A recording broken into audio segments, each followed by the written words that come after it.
મે મહિનામાં ગરમી પરસેવે રેબઝેબ કરી નાખે છે, પરંતુ એ વચ્ચે પ્રી મોન્સૂન એક્ટિવિટીની પણ સંભાવનાઓ છે. શું મહિનાના અંતે વરસાદનો મોટો રાઉન્ડ આવશે? ગુજરાતમાં ગરમી કેટલી તીવ્ર રહેશે? શું ચોમાસું દેશના દરવાજે સમય પહેલા જ ટકોરા મારશે? કેરળમાં એન્ટ્રી બાદ મોન્સૂનની ગતિ કેવી રહેશે? આ તમામ પ્રશ્નોના જવાબ આપવા મારી સાથે જોડાયા છે હવાमान નિષ્ણાંત અથરેયા शेट्टी. અથરેયા जी, आपका स्वागत है.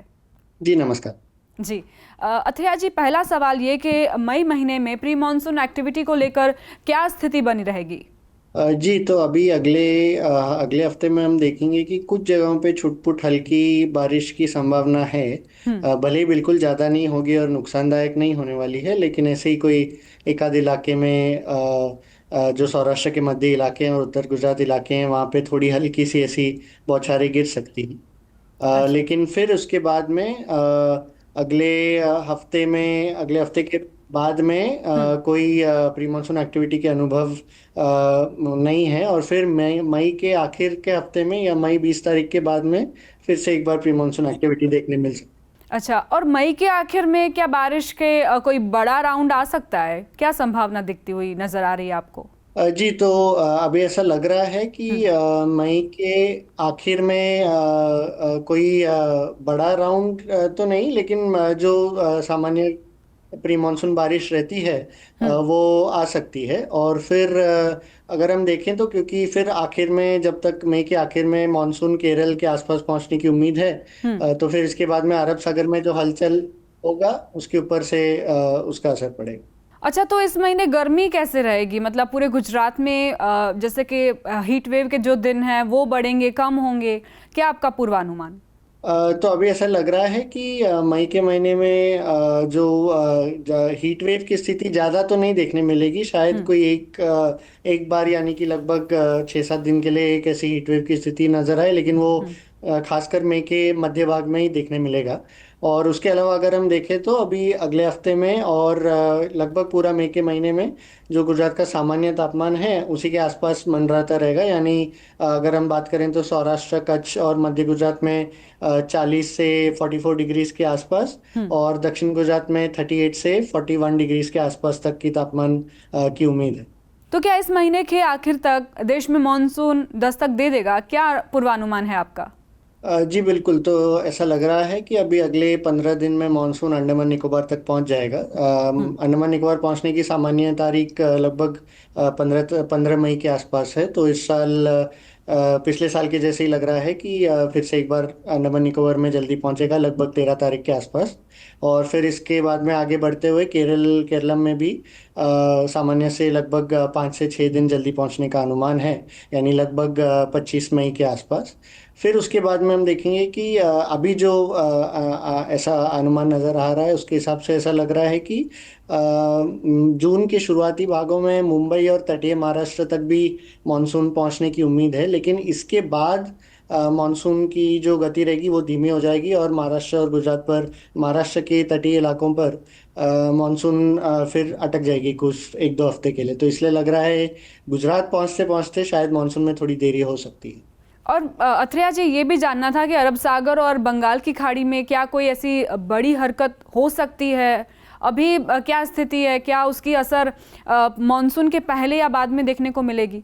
तो अभी अगर हम देखें तो अगले 10 दिन में दक्षिण अरब सागर, खासकर जो लक्षद्वीप का इलाका है वहाँ पे एक लो प्रेशर एरिया बन सकता है. लेकिन इसका असर गुजरात पर नहीं रहेगा, लेकिन केरलम, कर्नाटक और जो दक्षिण भारत के इलाके हैं उनमें प्री मानसून की गतिविधियाँ बढ़ाएगा. लेकिन इसके बाद में अगर हम देखेंगे, जैसे मैंने पहले भी कुछ महीने पहले बताया था, दोनों बंगाल की खाड़ी और अरब सागर में एक एक चक्रवात बनने की संभावना ज़रूर है मई के आखिर में या जून की शुरुआती भागों में. तो अभी कौन से सागर में सबसे पहले बनेगा वो देखना ज़रूरी है. और फिर उसके बाद में बता सकते हैं कि इसका गुजरात पर और भारत के बाकी हिस्सों पर कितना असर रहेगा और मानसून पर भी क्या असर रहेगा.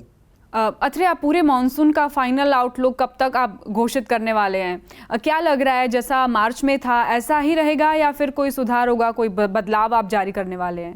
तो फिलहाल तो मुझे ऐसे कोई ज़्यादा सुधार की स्थिति जैसे नज़र नहीं आ रही है. यानी जो मैंने सामान्य से कम या बिलो नॉर्मल बारिश की आउटलुक दर्शाई थी वैसे ही नज़र आ रहा है अभी। और मैं अगले लगभग 15 मई के आसपास में मेरा फाइनल मानसून का जो पूर्वानुमान रहेगा वो जारी करूंगा, जिसमें गुजरात के लिए भी पूरा डिटेल डालने की कोशिश करूंगा कि चारों महीनों में कैसा रहेगा मौसम, और गुजरात के किन इलाकों में बारिश की कैसी रहेगी, यानी सामान्य रहेगी या सामान्य से कम रहेगी, और गुजरात में मानसून की आगमन की दिनांक कैसी रहेगी, वो सब डिटेल उसमें रहेगा। और ये भी एक सवाल है कि अगले जो 7 दिन है वो कैसे रहेंगे, तापमान का पारा किस तरह से ऊपर चढ़ेगा, कम होगा, क्या पूर्वानुमान है आपका? तो अभी ऐसा लग रहा है कि अगले एक हफ्ते 10 दिन के लिए ज़्यादा कोई तापमान में चढ़ाव की स्थिति तो बिल्कुल नज़र नहीं आ रही है। यानी अभी जैसा तापमान चल रहा है ज़्यादातर के 39 से 42 डिग्रीज के बीच में, वैसे ही चलता रहेगा। जो सौराष्ट्र के इलाके, कच्छ के इलाके और मध्य गुजरात के इलाके हैं उनमें, जो तटीय विस्तार है उनमें सामान्य से कम तापमान देखने मिलेगा, यानी लगभग 33 से 35 के बीच में। और जो दक्षिण गुजरात के भी इलाके हैं, यानी सूरत, वलसाड, नवसारी, डांग, नर्मदा, तापी और भरूच तक, इन इलाकों में हम देख सकते हैं कि सामान्य से कम तापमान रहेगा, यानी लगभग 35 से 37 के बीच में ही तापमान की उम्मीद है। अच्छा, जो गर्म हवाएं हैं वो लग सकती हैं इन 10 दिनों के दौरान, या उसके बाद जैसे कि मई के अंतिम जो दिन है तब एहसास हो सकता है? तो ऐसा लग रहा है कि इस बार अभी खासकर अगर अगले 10 दिन की बात करूं तो ज़्यादा कोई ऐसी लू की स्थिति और गर्म हवाएं नहीं नज़र आ रही हैं, भले ही क्योंकि तापमान फिर भी कुछ जगहों पे 40 के ऊपर रहेगा, खासकर उत्तर मध्य गुजरात और सौराष्ट्र के इलाकों में। तो इन इलाकों में दोपहर के समय में थोड़ी ऐसी गर्म हवाएं लग सकती हैं, लेकिन लू की स्थिति पैदा होने की उम्मीद नहीं है। और क्योंकि अगले एक हफ्ते के में हवाएं की गति भी काफ़ी तेज़ रहेंगी, तो खासकर जो तटीय इलाके और जो दक्षिणी इलाके हैं, कच्छ के, सौराष्ट्र के और दक्षिण गुजरात के जो भी इलाके हैं, इन इलाकों में काफ़ी तेज़ 30 से 50 किलोमीटर प्रति घंटे की रफ्तार से हवाएं की झोंके भी चल सकती है। अच्छा, तो मतलब इसका मतलब ये समझे कि अरब सागर की ओर से इन हवाओं का रुख रहेगा? जी बिल्कुल। तो लगभग पश्चिमी दिशा या कुछ कुछ हद तक दक्षिण पश्चिमी दिशा से हवाएं बहेंगी, तो इसलिए थोड़ी ठंडी भी रहेंगी क्योंकि अरब सागर से आ रही है, लेकिन इसके साथ साथ नमी भी लेकर आएंगी। इसलिए मैंने कहा कि अगले कुछ दिन में हल्की कुछ जगह पे छुट-पुट बारिश की संभावना भी है। क्या आप विस्तार से बता पाएंगे कि किन किन जगहों पे ऐसे बारिश की संभावनाएं हैं? तो अगर मैं अभी बताऊं तो दिन के दो समय में ऐसी संभावनाएं लग रही हैं। एक तो एकदम जो सुबह सुबह की समय होती है, जहाँ पे जब सूर्योदय होता है तभी उसके समय के आसपास जो दक्षिण गुजरात के तटीय इलाके हैं, सूरत, वलसाड, नवसारी के तटीय इलाके, और फिर उसके साथ में जो सौराष्ट्र के तटीय इलाके हैं, जैसे भावनगर, गिर सोमनाथ और जूनागढ़ के जो तटीय क्षेत्र हैं, उन इलाकों में सबसे ज़्यादा संभावना है सुबह सुबह हल्की ऐसी बौछारें गिरने की। लेकिन इसके अलावा फिर अगर हम देखें तो दोपहर और देर शाम को, क्योंकि नमी वाली हवाएं भी बहेंगी, तो इसलिए भावनगर, अमरेली के कुछ ग्रामीण इलाके और सुरेंद्र नगर और उत्तर गुजरात जैसे पटन, महसाना के भी कुछ इलाकों में ऐसी छुटपुट हल्की बारिश देखने मिल सकती। शुक्रिया अथरिया, हमसे बातचीत के लिए और ये जानकारी साझा करने के लिए। जी धन्यवाद।